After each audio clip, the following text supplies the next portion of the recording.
بسم اللہ الرحمن الرحیم۔ السلام علیکم۔ نیشنل اور انٹرنیشنل خبروں کے ساتھ وڈیرا۔ پائیدار ترقی کے لیے نوجوانوں سے مشورہ ضروری ہے۔ بنگلہ دیشی نگران وزیر اعظم حسن نصراللہ نے اپنے عظیم مقصد کے لیے اپنی جان کا نذرانہ قربان کر دیا۔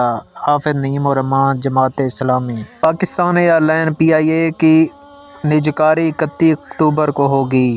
پاک ایران گیس پائپ لائن کی مزید دن نہیں دیکھ سکتے۔ ایران۔ برطانوی وزیر خارجہ کا لبنان نگران وزیر اعظم سے علاقائی صورتحال پر ٹیلی فونک بات چیت۔ افغانستان کی صورتحال جنگجوؤں کے لیے سازگار ہے: سعودی وزیر خارجہ۔ پاک نے حزب اللہ کے سربراہ حسن نصراللہ کی شہادت کے موقع پر 3 دن کا سوگ منانے کا اعلان۔ امریکہ میں سیلاب نے تباہی مچا دی، 41 افراد ہلاک۔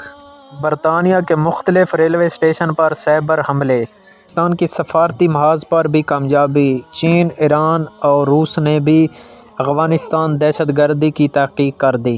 مودی سرکار کی انتہا پسند پالیسیاں اپنے ہی شہریوں کو نگلنے لگیں۔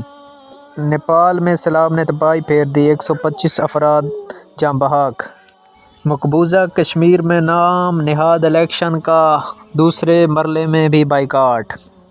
کورونا ویکسین اور جنسی پارٹیاں میں امریکہ نژدہ انڈین ڈاکٹر برطرف۔ غزہ اور لبنان کے بعد یمن میں بھی اسرائیلی حملے جاری۔